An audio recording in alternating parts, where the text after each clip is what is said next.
నమస్కారం. City news తెలుగుకి స్వాగతం. ఈనాటి ముఖ్యాంశాలు.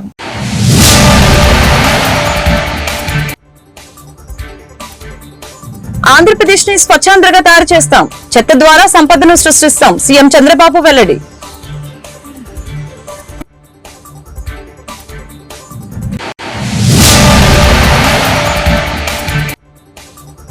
నానాటికి పెరిగిపోతున్న సైబర్ నేరాలు, చిన్నారులపై అత్యాచారాలు జరగటం బాధాకరం, హోంమంత్రి అనిత వ్యాఖ్యలు.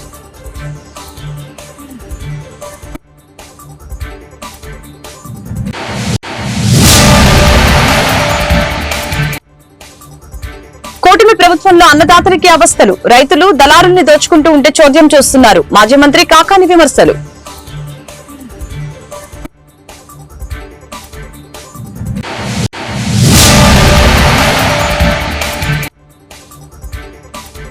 బులియన్ బారీ సిండ్రోమ్ పై నిరంతరం సమీక్ష, వ్యాక్సిన్ కోసం ఇండెంట్లు పెట్టాం, మంత్రి సత్యకుమార్ ప్రకటన. ఆంధ్రప్రదేశ్ ని స్వచ్ఛాంధ్రగా చేయాలని సంకల్పించామని ముఖ్యమంత్రి చంద్రబాబు నాయుడు తెలిపారు. నెల్లూరు జిల్లా కందుకూరులో మెటీరియల్ రికవరీ ఫెసిలిటీ సెంటర్ ప్రారంభం సందర్భంగా ఏర్పాటు చేసిన కార్యక్రమంలో సీఎం పాల్గొని ప్రసంగించారు. ప్రజలు మంచిగా ఆలోచిస్తే రాష్ట్రానికి తిరుగులేదు, చెత్తను పునర్వినియోగం చేసి సంపద సృష్టించేందుకు ప్రయత్నిస్తున్నట్లు తెలియజేశారు. రాష్ట్రానికి ఆర్థిక ఇబ్బందులు ఉన్న 64 లక్షల మందికి పింఛన్లు ఇస్తున్నట్లు తెలియజేశారు. ఇబ్బందుల్లో ఉన్న వారికి ప్రభుత్వం అండగా ఉంటుందని తెలియజేశారు. ఎవరైనా ఆడబిడ్డల జోలికి వస్తే వదిలిపెట్టమని చంద్రబాబు హెచ్చరించారు. ఈ రోజు నేను మూడో శనివారం కందుకూరుకు వచ్చాను. స్వర్ణాంధ్ర స్వచ్ఛాంధ్ర కార్యక్రమంలో మీలో ఒకటిగా భాగస్వామి కావడానికి వచ్చాను. ఇప్పుడే చాలా మంది మాట్లాడారు. కొంతమంది బయట ప్రపంచానికి చెప్పకపోయినా ఈ రోజు పార్వతీపురం నుంచి వచ్చారు, మచిలీపట్నం నుంచి వచ్చారు. ఒక నమ్మిన సిద్ధాంతం కొరకు స్వచ్ఛందంగా పనిచేసే పరిస్థితికి వచ్చారు. ఈ రోజు వాళ్ళందరినీ మరొకసారి మనందరి తరపున మనస్ఫూర్తిగా అభినందిస్తున్నా, ధన్యవాదాలు తెలియజేస్తున్నా. ఈ రోజు సమాజం కోసం ప్రతి ఒక్కరి బాధ్యతగా మనం పనిచేయాల్సిన అవసరం ఉంది. ఈ రోజు మనం చూస్తే మన ఇల్లు, మన ఊరు, మన రాష్ట్రం స్వచ్ఛంగా ఉండేలా ప్రతి ఒక్కరూ పరిశుభ్రత అదే మరిగా ఎక్కువ ప్రాధాన్యత ఇచ్చి ప్రతి నెల 3వ శనివారం ఎట్టి పరిస్థితుల్లో ఒకటే చెప్పాను, వేరే కార్యక్రమాలు ఏమీ లేవు. 30 రోజులు మనం పనిచేస్తున్నాం. 30 రోజులు మన సమయాన్ని మనకు తెలియకుండా వెళ్ళిపోతుంది.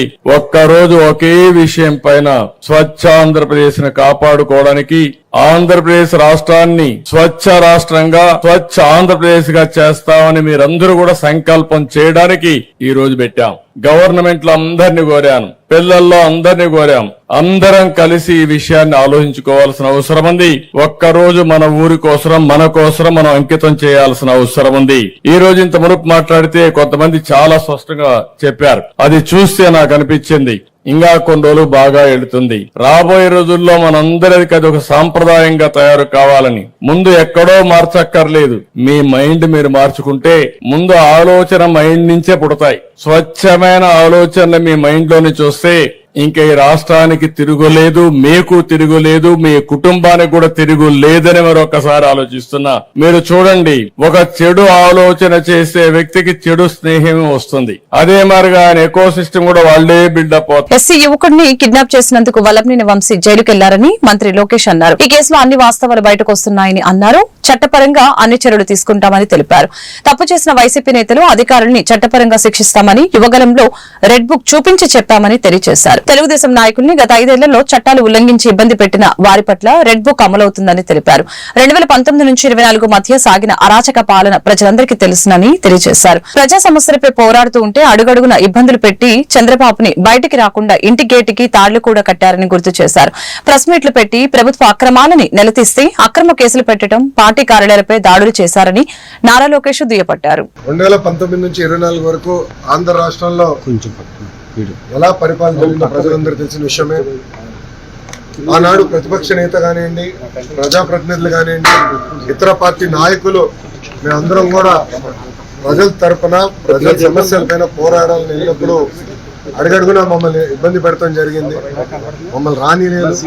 ఏకంగా ప్రతిపక్ష నేతని ఇంటి నుంచి బయటికి రానికుండా గేటు కూడా ఆనాడు తాడి కట్టేస్తాం జరిగింది.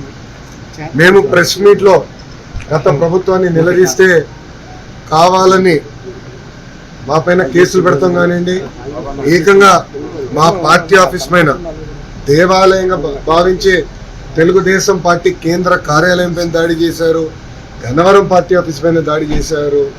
ఇట్లా ప్రతిరోజు ఒకరిని జైలుకి తీసుకెళ్తాం, మా పైన దాడులు చేస్తాం. అదే జరిగింది.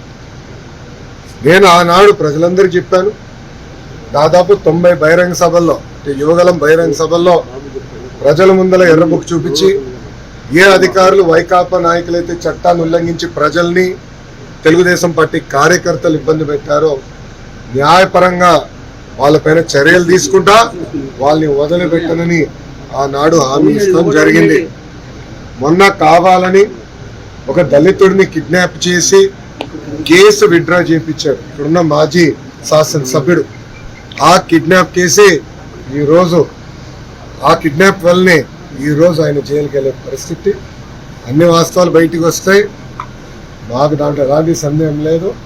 న్యాయబద్ధంగా అన్ని చర్యలు మేము తీసుకుంటాం. సైబర్ నేరాలు విపరీతంగా పెరుగుతున్నాయని హోంశాఖ మంత్రి అనిత ఆందోళన వ్యక్తం చేశారు. చిన్నారులపై అత్యాచారాలు దురదృష్టకరమని వ్యాఖ్యానించారు. విజయవాడలో డైరెక్టర్ ఆఫ్ ప్రాసిక్యూషన్ ఆధ్వర్యంలో నిర్వహించిన అవగాహన సదస్సులో మంత్రి పాల్గొని ప్రసంగించారు.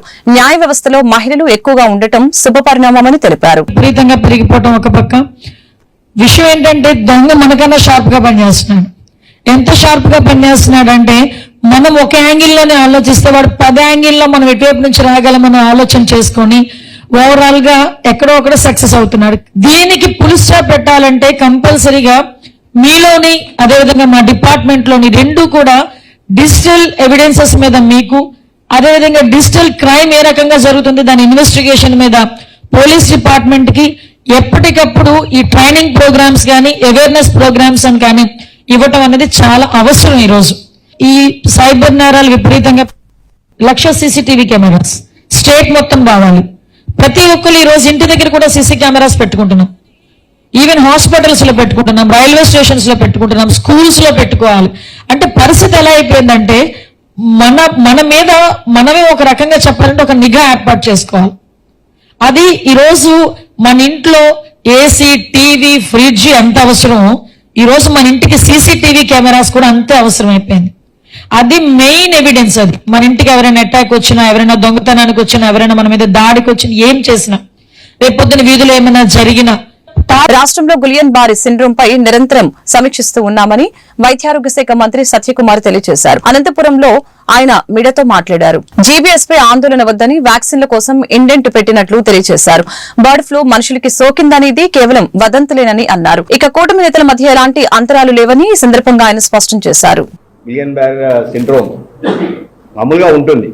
అయితే నిన్న కొద్దిగా మనం నిరంతరం సమీక్ష నిర్వహిస్తా ఉన్నాం. కొన్ని కేజీహెచ్లో వచ్చాయి. నేను ఒక్కసారిగా 5 కేసులు జీజీహెచ్లో వచ్చాయని తెలిసింది. తెలుస్తూనే వెంటనే నేను నియోజకవర్గంలో ఉన్నాను. ఇక్కడి నుంచి మా స్పెషల్ సిఎస్ గారితో, సంబంధిత డిఎంఈ, అదేవిధంగా గుంటూరు సూపరింటెండెంట్తో ఫోన్లోనే సమీక్ష నిర్వహించి ఈ స్పెషల్ సిఎస్ గారిని అక్కడికి పంపడం కూడా జరిగింది. అక్కడికి వెళ్ళి చూస్తే ఒక పల్నాడు నుంచి, ఒక కోనసీమ నుంచి ఈ రకంగా వచ్చింది. అయితే దీనికి ఏమీ ఆందోళన చెందాల్సిన అవసరం లేదు. ఎందుకంటే ఇది అంటువ్యాధి కాదు, ఒకరి నుంచి ఒకరికి సంక్రమించే అంటువ్యాధి కాదు. న్యూరో ఫిజిషియన్ చూడాల్సింది వీటిని. అయితే గతంలో మామూలుగా కేసులు ఉంటాయి. ఇక్కడ ఉన్న కేసులు ఏంటంటే గతంలో 15% వాటికి మాత్రమే ఇమ్యూనోగ్లోబులిన్ ఇవ్వాల్సిన అవసరం ఉండేది. ఇవాళ కొంత సంఖ్య అది శాతం పెరిగింది. దానికి కారణాలు ఏంటని విశ్లేషించే ప్రయత్నం చేస్తున్నాం. ఇతర రాష్ట్రాల్లో కూడా, మహారాష్ట్రలో కూడా మనకు మరణం సంభవించింది, ఆంధ్రప్రదేశ్లో కూడా ఒక ప్రైవేట్ కళాశాలలో ఒక మరణం సంభవించింది. వీటి మీదుగా ఇతర రాష్ట్రాలతో కూడా మాట్లాడుతూ విశ్లేషించే ప్రయత్నం చేస్తాం. దీంట్లో ఆందోళన చెందాల్సిన పరిస్థితి లేదు. అందుబాటులో వెంటనే కావాల్సిన, ఎందుకంటే ఇమ్యూనోగ్లోబులిన్ దాదాపు 35,000 రూపాయలు ఖర్చు అవుతుంది. వాటిని దృష్టిలో పెట్టుకుని వాటిని అన్ని చోట్ల, అన్ని జీజీహెచ్ల్లో, సంబంధిత ఆసుపత్రుల్లో కూడా నిల్వ ఉంచాలని, ఏ పేషెంట్కి కూడా అవసరమైతే ఇమ్యూనోగ్లోబులిన్ లేకుండా పంపకుండా తీసే దిశగా కూడా నిర్ణయాలు తీసుకున్నాం.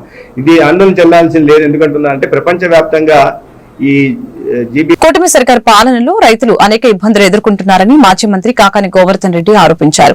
14 ఏళ్లు సీఎంగా పనిచేసి 54 సంస్థలను ప్రైవేటీకరణ చేసిన చరిత్ర చంద్రబాబుది అంటూ ఎద్దేవా చేశారు. రైతుల్ని దళారులు దోచుకుంటూ ఉంటే ప్రభుత్వం చోద్యం చూస్తుందా అని ప్రశ్నించారు. నెల్లూరులో కాకాని గోవర్ధన్ రెడ్డి మీడియాతో మాట్లాడారు.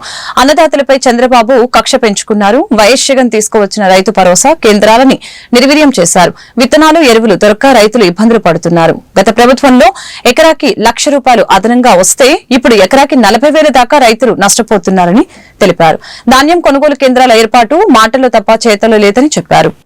కూటమి ప్రభుత్వం ఈరోజు తీసుకుంటున్నటువంటి నిర్ణయాలు రైతులకు సంబంధించి, అన్నదాతలకు సంబంధించి తీవ్రమైనటువంటి కష్టాలు, తీవ్రమైనటువంటి నష్టాల్లో కూరుకుపోయేటువంటి ప్రమాదం, 10 మందికి అన్నం పెట్టేటువంటి అన్నదాత మీద చంద్రబాబు నాయుడు పరిపాలన కత్తి కట్టేటువంటి విధంగా, కక్ష తీర్చుకునేటువంటి విధంగా ఉంది తప్ప ఎక్కడ కూడా అన్నదాతలను ఆదుకోవాలనేటువంటి కనీస ఆలోచన లేకపోవడం అనేటువంటిది దురదృష్టకరమైనటువంటి విషయం. ఈరోజు రైతులను పట్టించుకోకుండా నిర్లక్ష్యం ప్రదర్శించడంతో పాటు ఇచ్చినటువంటి ఒక్క హామీ కూడా నిలబెట్టుకోకుండా రైతుల్ని అనేక రకాలైనటువంటి ముప్పతిప్పలకి గురి చేసేటువంటి పరిస్థితి. పంటలకి గిట్టుబాటు ధర లేదు. అన్ని విధాల రైతులకు సంబంధించి చంద్రబాబు అన్నదాతల మీద వివక్ష లక్ష్యంగా, ఏకైక మార్గంగా ఈరోజు ఆ రైతు భరోసా కేంద్రాలను ఏర్పాటు చేయడం జరిగింది. ఈరోజు చూస్తే గతంలో ప్రతి ఒక్కటి రైతు భరోసా కేంద్రాల ద్వారానే సరఫరా చేసేటువంటి పరిస్థితి ఉండేది.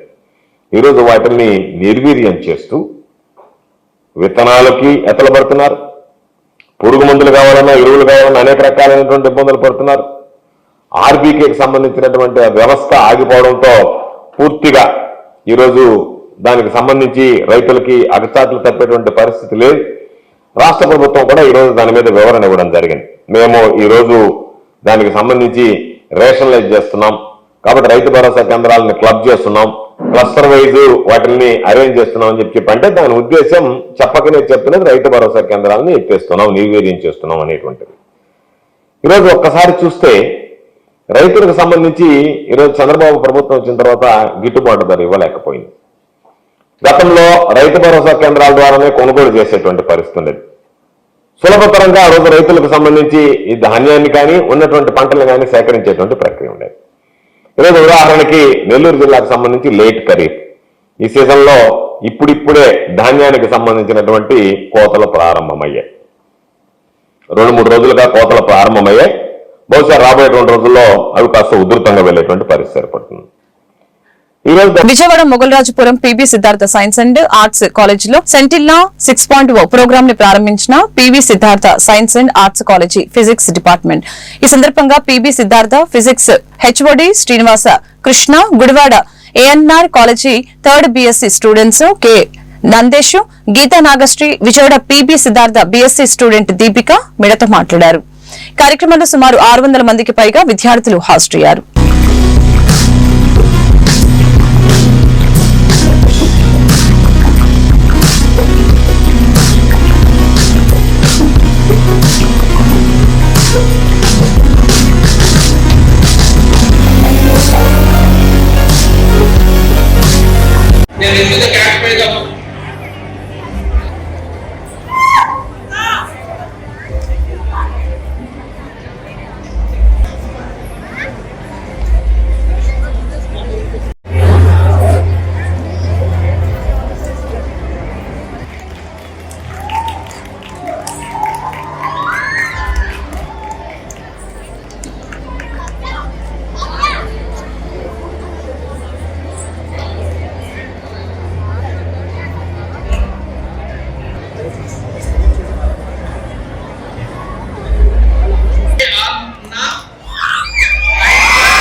నా పేరు శ్రీనివాస కృష్ణ అండి.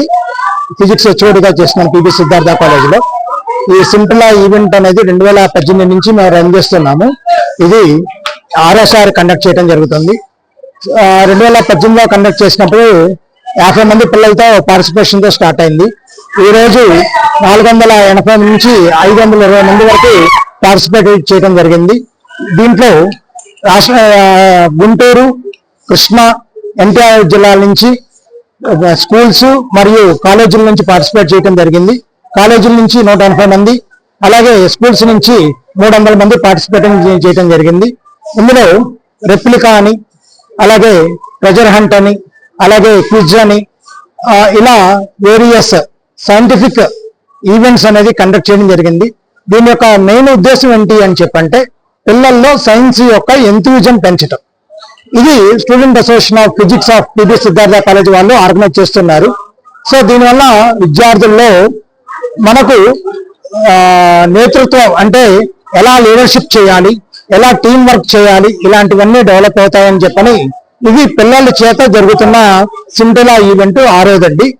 సో ఈ రోజు మేము చాలా హ్యాపీగా. పేరు K Nandeeshwar, third BSc MPCS, ANR college Gudivada. మేము ఇక్కడ సైన్స్ ఫిక్షన్ ద్వారా నేర్చుకుంది ఏంటంటే ఫ్యూచర్ లో మనకి సైన్స్ అనేది ఎలా యూజ్ అవుతుంది, అలాగే మనకి ఈ కాలేజ్ కండక్ట్ చేసే దాని వల్ల ఏంటంటే స్టూడెంట్స్ ఎడ్యుకేషన్ అనేది ఒకటే కాకుండా ఎక్స్ట్రా కరికులర్ యాక్టివిటీస్ చేయడం వల్ల మైండ్ రిలీఫ్ గా ఉంటుంది. అలాగే ప్రెజెంటేషన్ బయటకు వచ్చి ఇచ్చినప్పుడు మనకి ఏంటంటే నాలెడ్జ్ పెరుగుతుంది. మనం ఫ్యూచర్ లో ఒకవేళ బయటకు వెళ్ళినప్పుడు ఎలా యాక్టివ్ గా ఉండాలి, ఎలా పర్ఫామ్ చేయాలి, ఇవన్నీ నేర్చుకుంటాము. దీని వల్ల మనకి చాలా యూజెస్ ఉన్నాయి. ఇలాగే వేరే college. My name is Deepika. I'm studying CSC department from Prasadi Potoli Siddhartha Academy. I got first prize in science dictionary and also in science gestures. ఇలాగా ఎక్స్ట్రా కరికులర్ యాక్టివిటీస్ లో కూడా పాల్గొనడం చాలా బాగుంది. స్టడీస్ లోనే కాకుండా ఇలాగా ఫిజిక్స్ ని ఎక్స్ట్రా కరికులర్ యాక్టివిటీగా కూడా చేయడం చాలా బాగుంది. సో ఇలాగ చాలా నాలెడ్జ్ ని గెయిన్ చేసుకుంటున్నాము. ఎంటర్టైన్మెంట్ గా ఇంకా My name is Y Geeta Nagastri. I am studying 3rd BSc MPCS in Akkineni Nageshwara College, Gudivada. I have got second prize in the science dictionary in physics department. Students only studies మీదనే కాకుండా ఇట్లాగా సింటల్లా 6.0 ఇలాంటి physics departments లో కూడా work చేయడం వల్ల వేరే extra curricular activities లో కూడా కొంచెం నాలెడ్జ్ అనేది గెయిన్ చేయొచ్చు. స్టేజ్ ఫియర్ అనేది పోగొట్టుకుని అందరం పార్టిసిపేట్ చేయడానికి ఛాన్సెస్ ఉన్నాయి. అలాగే సైన్స్ ఫీల్డ్ లో ఎలాంటి స్వచ్ఛ గుడివాడికి తొలి అడుగు పడిందని, నా కళల ప్రాజెక్టు సాకారమైందని ఎమ్మెల్యే వెనుగండ్ల రాము మీడియాతో తెలిపారు. కొత్త గుడివాడ రూపకల్పనలో ఎప్పుడు దుమ్ము ధూళితో నిండి ఉండే గుడివాడ ప్రధాన రహదారుల రూపురేఖలు మారిపోతున్నాయని, గుడివాడ అభివృద్ధికి నా కృషికి ఎంపీ వల్లభనేని బాలశౌరి అందిస్తున్న తోడ్పాటు సహకారం ఎనలేనిదని ఈ సందర్భంగా తెలియజేశారు. నేషనల్ హైవే అధికారులు వన్ టైం అప్రూవల్ కింద రహదారి అభివృద్ధికి 3 వారాల్లో డిపిఆర్ సిద్ధం చేయాలని కేంద్ర మంత్రి నితిన్ గడ్కరీ ఆదేశాలిచ్చారని తెలిపారు.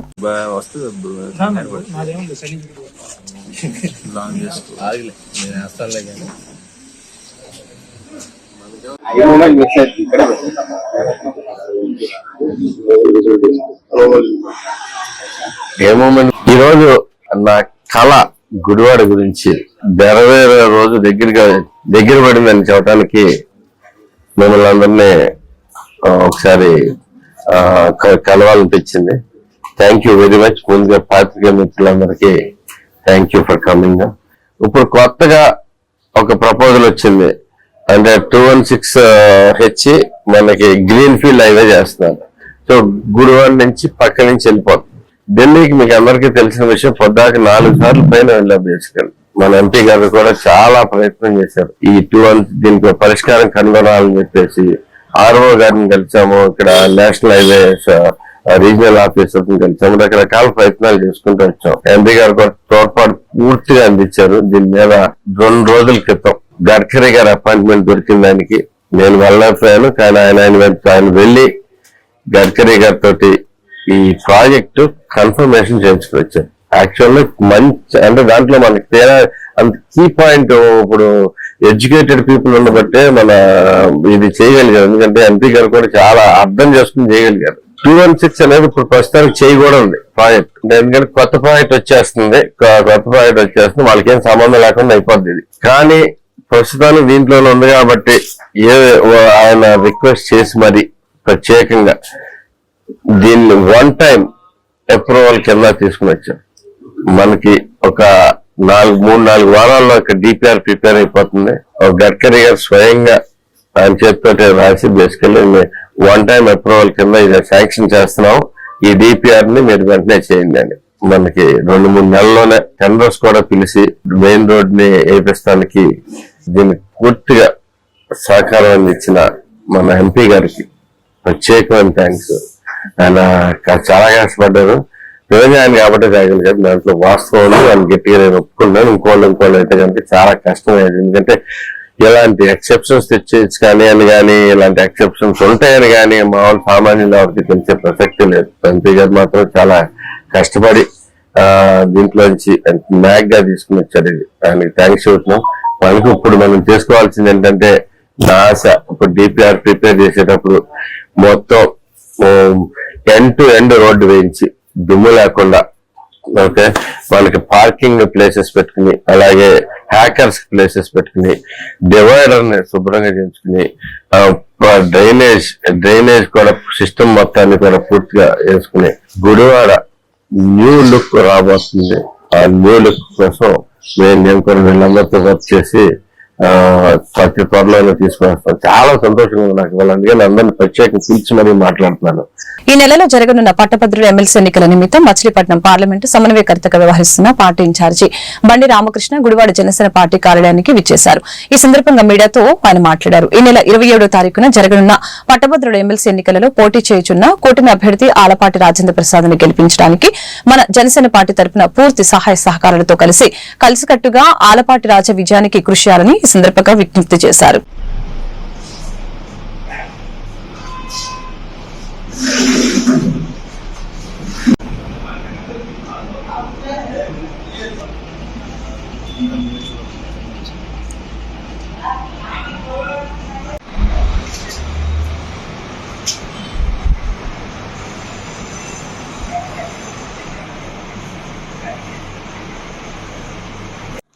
ఈరోజు గుడివాడ నియోజకవర్గం మరి జనసేన పార్టీ కార్యాలయంలో ఈరోజున బోరగడ్డ శ్రీకాంత్ గారు, జనసేన పార్టీ పెద్దలందరూ కూడా ఈ రోజున సమావేశమై రేపు జరుగుతున్నటువంటి కృష్ణా గుంటూరు మరి ఎమ్మెల్సీ ఎలక్షన్కి పోటీ చేస్తున్న ఆల్పాటి రాజేంద్ర ప్రసాద్ గారి కోసం నిన్న పెద్దలందరూ కూడా ఆలోచించి ఈరోజు మరి పార్లమెంట్ సంబంధించినటువంటి సమన్వయకర్తగా వేయటం, మన జనసేన పార్టీ తరఫున అందరం కూడా కలుసుకుని మేము ఆ యొక్క ఎలక్షన్ సంబంధించి మనం ఎలా వెళ్ళాలి, దానికి సంబంధించి ఎలాంటి ఏర్పాటు చేయాలనే విషయం మీద మాట్లాడుకున్నాం. ఎందుకంటే మన కూటమి ప్రభుత్వంలో అందరూ కలిసి పనిచేయటం వల్ల మనం ఎలాంటి విజయం వచ్చిందో అందరం చూసాం. ఈ రోజున కూడా అలాంటి విజయాన్ని సాధించాలని ప్రజలందరూ కూడా కష్టపడి పనిచేసే కూటమి ప్రభుత్వానికి ఈ యొక్క ఎమ్మెల్సీ ఎలక్షన్కి ఓటు వేసి గెలిపించవలసిన ప్రార్థిస్తున్నాం. ఎందుకంటే ఇది మొన్న ఉన్నటువంటి ప్రభుత్వం ఎలా పనిచేసిందో, వాళ్ళు ఎలా ప్రవర్తించారో మనం చూసాం. ఇప్పుడున్నటువంటి ప్రభుత్వం ఎలా పనిచేస్తుందో మీరు చూస్తున్నారు. కనుక మనందరం కూడా బాధ్యతగా ఉండి కలిసిమెలిసి వెళ్ళి అందరం కూడా రాజేంద్ర ప్రసాద్ గారి విజయానికి పాటుపడాలని కోరుకుంటున్నాం. జనసేన పార్టీ తరఫున మచిలీపట్నం పార్లమెంట్ ఎన్నికల సమన్వయకర్తగా మా సోదరులు బండి రామకృష్ణ గారిని పవన్ కళ్యాణ్ గారు నియమించడం ఆనందించదగ్గ విషయం. గుడివాడ జనసేన పార్టీ తరఫున వారికి హృదయపూర్వక శుభాకాంక్షలు తెలియజేస్తున్నాం. బండి రామకృష్ణ గారు అనుభవజ్ఞులు. ఆయన గత ఎన్నికలప్పుడు కూడా ఎన్నికల సమన్వయకర్తగా పనిచేసి మంచి అనుభవం తీసుకొచ్చారు. అలాగే ఇప్పుడు ఎమ్మెల్సీ ఎన్నికలు ఆంధ్రప్రదేశ్ రాష్ట్రం ఎంతో ప్రతిష్టాత్మకంగా తీసుకుని ఈ యొక్క ఎన్నికలకు మన జనసేన పార్టీ తరఫున మచిలీపట్నం ఎన్నికల సమన్వయకర్తగా వచ్చిన బండి రామకృష్ణ గారికి గుడివాడ నియోజకవర్గ జనసేన పార్టీ తరఫున స్వాగతం చెప్తూ, ఏదైతే మన సాధారణ ఎన్నికల తర్వాత ఎంతో ప్రతిష్టాత్మకంగా జరుగుతున్న ఈ యొక్క కృష్ణా గుంటూరు జిల్లాల పట్టభద్రుల ఎమ్మెల్సీ ఎన్నికలకు కూటమి అభ్యర్థి ఏలూరు జిల్లా చింతలపూడి మండలం మల్లేగూడెం గ్రామ పంచాయతీలో కౌలు రైతులకి సమగ్ర రక్షణ చట్టం ఏర్పాటు చేయాలని సిపిఐ సీనియర్ నాయకులు మామిళ్లపల్లి వసంతరావు అన్నారు. ఈ రోజు చింతలపూడి మండలం మల్లాయిగూడెం గ్రామంలో కౌలు రైతుల సంఘం సమావేశం తక్కెలపాటి ప్రసాదరావు అధ్యక్షతన జరిగింది. ఈ వ్యవసాయాన్ని చూడండి, మీరు ఏ వ్యవసాయం చూసినా ఈరోజు సొంత రైతు వ్యవసాయం చేయట్లేదు. భూమి యజమాని పేరు ఉంటుంది, కానీ వ్యవసాయం చేసేవాళ్ళు వేరే ఉంటారు. అందుకని వ్యవసాయ రంగంలో కూడా కౌలు రైతులు కీలక పాత్ర. అంత 70%, 170 మంది ఈవేళ వ్యవసాయ రంగంలో ఉన్నారు కౌలు రైతులు. 30% అసలు రైతులు వ్యవసాయం చేసుకోలేదు. అసలు పొలం గట్టి మీదకి వెళ్ళకోకుండా హైదరాబాద్లో కూర్చొని, అమెరికాలో కూర్చొని, ఢిల్లీలో కూర్చొని, విజయవాడలో కూర్చొని ఇక్కడ భూములు ఉంటున్నాయి. యజమాని అతనే, అక్కడ ఉన్నోళ్ళే. కానీ ఈ పొలంలో పనిచేసేవాళ్ళు మాత్రం, పంట పండించేవాళ్ళు మాత్రం కౌలు రైతులు. అందుకని 70% కౌలు రైతులు వాళ్ళు వ్యవసాయ రంగంలో వ్యవసాయం చేస్తుంటే మరి వాళ్ళకి రక్షణ కల్పించాలి కదా. భూమి ఇది అవ్వచ్చు, భూమి ఇంకొకటి అవ్వచ్చు. భూమి నా పేరు ఉన్నంత మాత్రాన నేను వ్యవసాయం చేయకపోతే అక్కడ పంట ఏమంటుంది, పండదు కదా. అక్కడ పంట పండాలంటే ఎవరో ఒకరు సేద్యం చేయాలి, యజమానన్నా చేయాలి, లేదా యజమాని ఎక్కడ ఉన్నా సరే ఇక్కడ పనిచేసేవాళ్ళు కౌలు రైతు అన్న వ్యవసాయం చేయాలి. అందుకని కౌలు రైతు వేళ వ్యవసాయ రంగంలో కీలకం. నేను ఇంకోటి కూడా మనవి చేస్తున్నా మీకు, వ్యవసాయ రంగం ఎంత తేలికైపోయిందంటే ఈరోజు నీకు 50 ఎకరాల భూమి ఉన్నా సరే పిల్లనిచ్చేవాడు కరువు అయ్యేవాడు. కమ్మ, రెడ్డి, కాపు, ఆఖరికి ఎస్సీలో కూడా నేను మా ఊర్లో చూస్తున్నా, గణిజర్ల ఎర్రగొండపల్లిలో చూసాను, మా ఊర్లో చూసాను, చంద్రపూడిలో చూస్తున్నా. పొలం ఉన్నా సరే పిల్లల పరిస్థితి వచ్చేసింది. వాడు ఏదో ఒక ఉద్యోగం చేయాలంతే, ఉద్యోగస్తుడికైతేనే మా పిల్లల్ని ఇస్తామన్నా. అంటే వ్యవసాయ రంగంలో రైతు కుటుంబానికి ఎంత విలువ ఉందో మీరు అర్థం చేసుకోండి. అచ్చం రైతు అయితే వాడి పిల్లనిచ్చేవాడు కరువు అయ్యాడు. వ్యాపారస్తుడు కొంత పర్వాలా, కానీ రైతు అయితే పొలం మీద ఆధారపడి, వ్యవసాయం మీద ఆధారపడి బతికే కుటుంబం, ఆ కుటుంబీకుడికి పిల్లనిచ్చేవాడే వాడు ఎవరు లేరు. కొంతమంది బ్రహ్మచారులు ఉండిపోయారు. ప్రభుత్వం వైపు నుంచి కూడా ఒక ఆలోచన వచ్చింది ఈ మధ్యకాలంలో.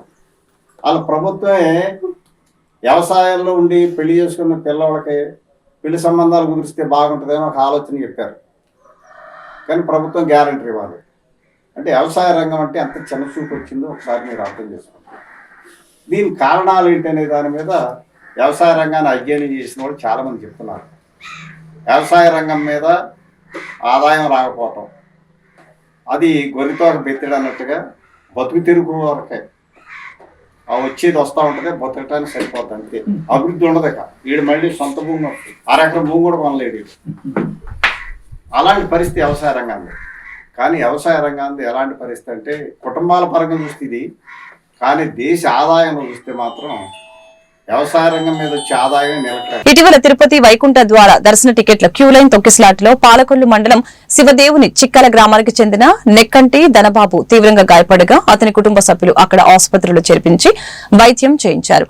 దాదాపు 10 రోజుల తర్వాత ధనబాబు భార్య సుబ్బలక్ష్మి మంత్రి రామానాయుడు కార్యాలయానికి వెళ్లి జరిగిన ప్రమాదాన్ని మంత్రి దృష్టికి తీసుకుని వెళ్లారు. ఆయన వెంటనే స్పందించి అక్కడ కలెక్టర్, టీటీడీ ఈవోతో మాట్లాడి ప్రభుత్వ పరంగా మెరుగైన వైద్య సహాయంతో పాటు ఆర్థికంగాను ఆదుకోవాలని కోరటం జరిగింది. దీనిపై వారు స్పందించి ప్రభుత్వ పరంగా కలెక్టర్ ద్వారా 3 లక్షల రూపాయలు, టీటీడీ దేవస్థానం నుంచి 2 లక్షల రూపాయలు, మొత్తం 5 లక్షల రూపాయల చెక్కుని పంపించగా బాధిత కుటుంబానికి మంత్రి రామానాయుడు స్వయంగా అందజేశారు. సమస్యను తెలియజేసిన వెంటనే స్పందించిన సాయం అందజేసేలా చేసిన మంత్రికి కుటుంబ సభ్యులు కృతజ్ఞతలు తెలిపారు.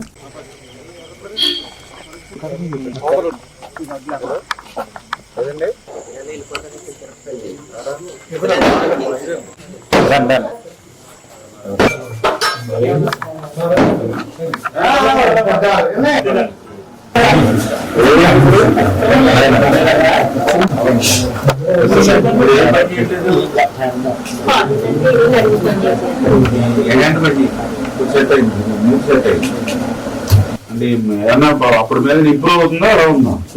ఫిజియోథెరపీ చేస్తూ ఉంటారు, నడుస్తుంటే కొంచెం ఇంప్రూవ్ అవుతుందా? నాకు వెంటనే అంటే అక్కడ మేము ఆ రోజు తిరుపతిలో ఉన్నాం, మేము ఆ రోజు వచ్చాం కదా అక్కడికి. మేము సార్ సీనియర్ వచ్చారు, దగ్గర హాస్పిటల్స్ అయితే తిరిగాము, దగ్గర 10-30 పేషెంట్లు మేము కూడా వేరే హాస్పిటల్కి వెళ్ళిపోయారు. వేరే హాస్పిటల్కి వెళ్ళిపోయారు, నాకు మళ్ళీ అక్కడ ఉండగా తెలియలేదు.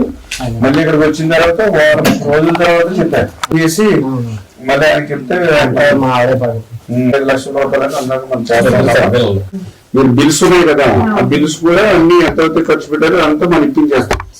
ఆ రోజు మనకి చెప్తే మనమే హాస్పిటల్లో ఫ్రీగా చేయలేము, ముందు తెలియకపోతే మీరు డబ్బులు ఖర్చు పెట్టుకున్నారు కాబట్టి ఆ బిల్స్ కూడా డబ్బులు ఇచ్చేస్తామని చెప్పారు.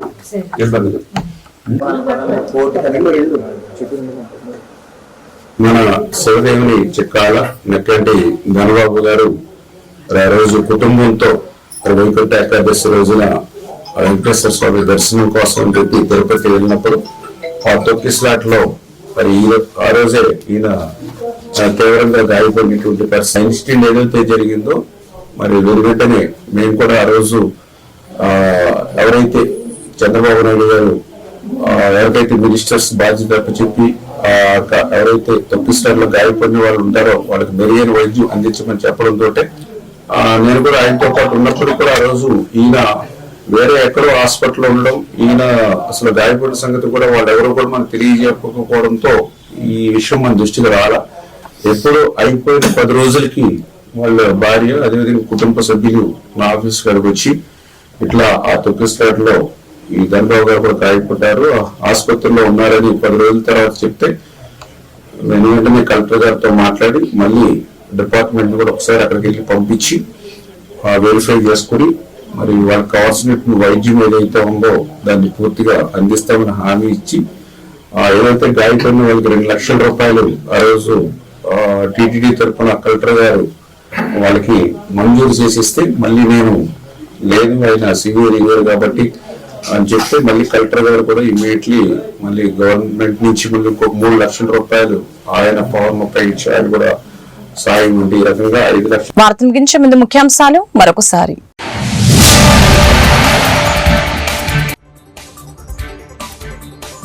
ఆంధ్రప్రదేశ్ ని స్వచ్ఛాంధ్రగా తయారు చేస్తాం, చెత్త ద్వారా సంపదను సృష్టిస్తాం, సీఎం చంద్రబాబు వెల్లడి.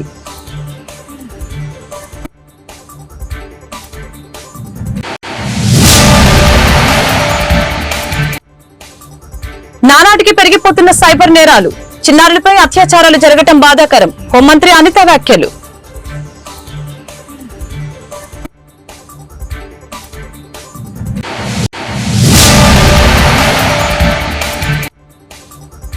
కూటమి ప్రభుత్వంలో అన్నదాతలకి అవస్థలు, రైతులు దళారుల్ని దోచుకుంటూ ఉంటే చోద్యం చూస్తున్నారు, మాజీ మంత్రి కాకాని విమర్శలు.